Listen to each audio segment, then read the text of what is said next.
देखो ये live mint का आर्टिकल है और इकोनॉमी से रिलेटेड है, इकोनॉमिक्स से रिलेटेड है, तो इसको थोड़ा ध्यान से सुन लीजिएगा।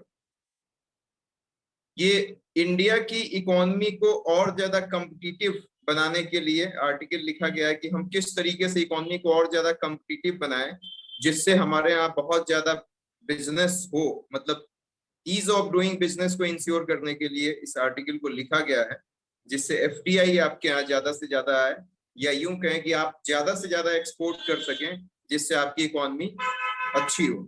इंडोनेशिया और चाइना की तरह हमारी इकोनॉमी कैसे कम्पिटिटिव होगी, इसी पे राइटर ने लिखा है। कंटेक्स्ट ये है इसका कि एक रिपोर्ट जारी हुआ है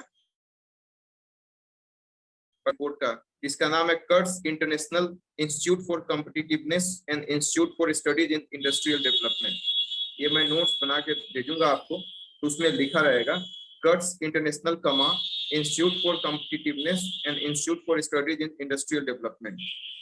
इसमें इसके थ्रू, इस रिपोर्ट के थ्रू एक स्टडी हुई है। इस स्टडी का नाम है improving India's competitiveness for inclusive economic growth.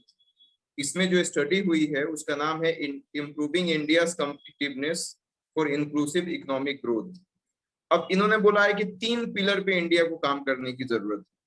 ये 3 पिलर में पहला इन्होंने लिखा है डिजिटल ग्रोथ, मतलब कि डिजिटली हमको और ज्यादा अभी ग्रोथ करने की जरूरत है यदि हम चाहते हैं कि हमारे यहाँ ईज ऑफ डूइंग बिजनेस बहुत अच्छा हो जाए तो।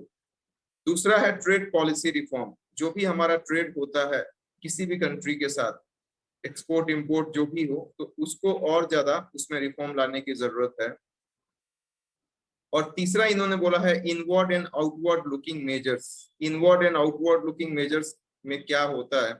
इनवर्ड मतलब कि वही बात है कि आपकी कंट्री में जो भी चीजें हो रही हैं उसमें जो भी आप एक्सपोर्ट इंपोर्ट करते हो, इसकी बात कर रहा है। और आउटवर्ड लुकिंग मेजर्स मतलब, इनवर्ड मतलब कि आपकी कंट्री के अंदर जो भी मेजर्स है ना, इकोनॉमिक मेजर्स, उसको ठीक करने की बात की गई है। आउटवर्ड का मतलब कि जो दूसरी कंट्री के साथ हम ट्रेड कर रहे हैं उसमें कुछ इस तरीके से होना चाहिए जैसे फ्री ट्रेड एग्रीमेंट हम किसी कंट्री के साथ कर लेते हैं कि भाई हम सैंक्शन नहीं लगाएंगे, आप हमारी कंट्री में सामान भेजेंगे तो आप भी, हम यदि सामान भेजते हैं तो आप भी किसी तरीके का कोई सैंक्शन मत लगाइए। तो उसी को आउटवर्ड लुकिंग मेजर्स कहते हैं। तो ये 3 ऐसे पिलर्स हैं जिसपे इंडिया को बहुत ज्यादा मेहनत करने की जरूरत है। पहला डिजिटल ग्रोथ, दूसरा ट्रेड पॉलिसी रिफॉर्म, और तीसरा है inward and outward looking measures. इन तीनों में हमको अभी बहुत ज्यादा इंप्रूव करने की जरूरत है। इकोनॉमिक रिफॉर्म्स आने से सिर्फ गरीबी ही नहीं दूर होगी, गरीबी तो दूर होगी ही होगी, इसके साथ साथ जॉब्स भी जनरेट होंगे जिससे हम अनएम्प्लॉयमेंट के प्रॉब्लम को भी टैकल कर सकते हैं बहुत इजीली। दिक्कत क्या है हमारे यहाँ, राइटर ये बताते हैं कि इंडिया का जो डिपार्टमेंट है ना, वेरियस मिनिस्ट्री के जो डिपार्टमेंट्स हैं उसमें किसी तरीके का कोऑर्डिनेशन देखने को नहीं मिलता है। और जब तक कोऑर्डिनेशन देखने को नहीं मिलेगा तब तक तो मुश्किल है। फॉर एग्जाम्पल, आप लोग यूनिवर्सिटी से एफिलिएटेड हैं, सब लोग को आइडिया है यूनिवर्सिटी में आप देखिए जैसे कोई कोर्स कर रहे हो आप, तो वहां पे एक सब्जेक्ट का टीचर बहुत अच्छा पढ़ाता है, दूसरे सब्जेक्ट का टीचर यदि उतना ढंग से नहीं पढ़ा पाएगा तो ओवरऑल आपका जो ग्रोथ होगा वो कहीं ना कहीं अफेक्टेड होगा। ओवरऑल जो आपका परसेंटेज होगा मार्क्स का वो कहीं ना कहीं अफेक्टेड होगा। या फॉर दूसरा एग्जांपल ले लीजिए कि उसी यूनिवर्सिटी में एक टीचिंग स्टाफ भी होता है, एक नॉन टीचिंग स्टाफ होता है। यदि टीचिंग स्टाफ बहुत अच्छा कर रहा है और नॉन टीचिंग स्टाफ बहुत अच्छा नहीं कर रहा है तो ओवरऑल यूनिवर्सिटी की परफॉर्मेंस खराब होती है। वैसे वर्षा भी ले सकते हो, नॉन टीचिंग स्टाफ बहुत अच्छा कर रहा हो, टीचिंग स्टाफ अच्छा नहीं कर रहा हो, तो भी इसकी ग्रोथ नहीं हो पाएगी जिस तरीके से होना चाहिए। तो यूएस का एग्जांपल लिया है। यूएस में एक एक्ट है, यूएस कम्पीट्स एक्ट। यूएस का जो एक्ट है उसका नाम है यूएस कम्पीट्स एक्ट।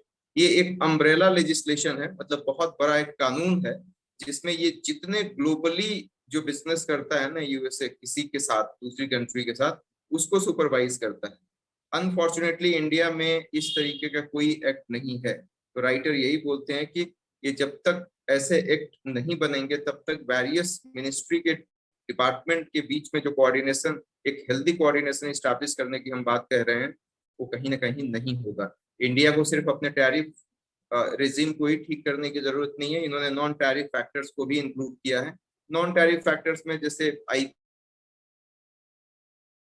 आईपी आएगा, intellectual property regime, logistic cost की बात किया है इन्होंने। लॉजिस्टिक कॉस्ट एक बहुत ब्रॉड टर्म है, लेकिन इन शॉर्ट आप समझिएगा, लॉजिस्टिक कॉस्ट का मतलब कि डिलीवरी पे जो पैसा लगता है आपका, हम सामान बेचते हैं या वहां से सामान आता है तो जो इम्पोर्ट ड्यूटी, एक्सपोर्ट ड्यूटी लगे, एक्साइज ड्यूटी जो लगाते हैं, उसकी बात की जा रही है कि लॉजिस्टिक कॉस्ट को भी कम करना पड़ेगा। और इसके साथ साथ एडवांस टेक्नोलॉजी जैसे इंटरनेट ऑफ थिंग्स आ गया है, अभी 6G आ गया, बहुत सारी कंट्री 6G पे स्विच कर गए हैं, हम अभी 4G 5G पे ही लगे होंगे। तो इस पे भी राइटर बता रहे हैं ब्लॉकचेन पे हमको इम्प्रूव करना पड़ेगा, आर्टिफिशियल इंटेलिजेंस पे इम्प्रूव करना पड़ेगा। तो इंडिया कर तो रहा है इम्प्रूव, अब बहुत सारा इन्होंने सजेस्टिव मेजर दिया है और इंडिया ने भी बहुत सारे इनिशिएटिव्स लिए हैं, जैसे सेल्फ रिलायंस के लिए आत्मनिर्भर भारत इन्होंने कैंपेन लॉन्च किया था। एक्सपोर्ट लेड ग्रोथ इंडिया के लिए, मतलब एक्सपोर्ट करने के लिए इंडिया की गवर्नमेंट बहुत ज्यादा प्रयास कर रही है और इसी के संदर्भ में उन्होंने 76,000 करोड़ का एक पैकेज स्टार्ट किया है, जिसमें प्रोडक्शन लिंक इंसेंटिव दिया जाएगा उनको। मतलब कि सेमीकंडक्टर पे आप लोगों को पता होगा 76,000 करोड़ इंडिया खर्च करेगी और ये प्रोडक्शन लिंक इंसेंटिव होगा, मतलब कि इसमें कहीं ना कहीं टैक्स में छूट मिलेगी। टेक्सटाइल में भी एक टेक्सटाइल सेक्टर को भी प्रोडक्शन लिंक स्कीम में इन्होंने इंटीग्रेट किया है, मतलब कि इसमें भी कहीं ना कहीं आपको बहुत ज्यादा टैक्सेस में डिस्काउंट मिलेगा। इसके साथ साथ सप्लाई चेन को रेजिलिएंट बनाने के लिए इन्होंने इनिशिएटिव लिया है, जिसका नाम है supply resilient initiative, SCR, supply chain resilient initiative, SPR। तो इसको इंडिया ने लॉन्च किया है। इसका मतलब ये हुआ कि हम सिर्फ अपना बिजनेस चाइना के साथ ही नहीं करें और चाइना पे ही हमारी डिपेंडेंसी नहीं रहे, इसके साथ साथ हमें जापान और ऑस्ट्रेलिया के साथ भी बिजनेस करना चाहिए, और भी कंट्री के साथ करना चाहिए, लेकिन राइटर ने जापान और ऑस्ट्रेलिया का एग्जाम्पल लिया इसलिए मैं बता रहा हूँ। इसके बाद टेलीकॉम डिपार्टमेंट जो इंडिया का है वो 6 ब्लॉक फोर्सेस स्टैब्लिश किया है 6G टेक्नोलॉजी को और ज्यादा प्रमोट करने के लिए। और ये जो मिनिस्ट्री है, मिनिस्ट्री ने भी एक डिवीजन बनाया है, इन्होंने बनाया है new emerging and strategic technology, nest, new emerging and strategic technology. ये टेक्नोलॉजी कहीं ना कहीं, ऐसा राइटर बता रहे हैं कि सारे डिपार्टमेंट को इंटीग्रेट करने की कोशिश करेगा।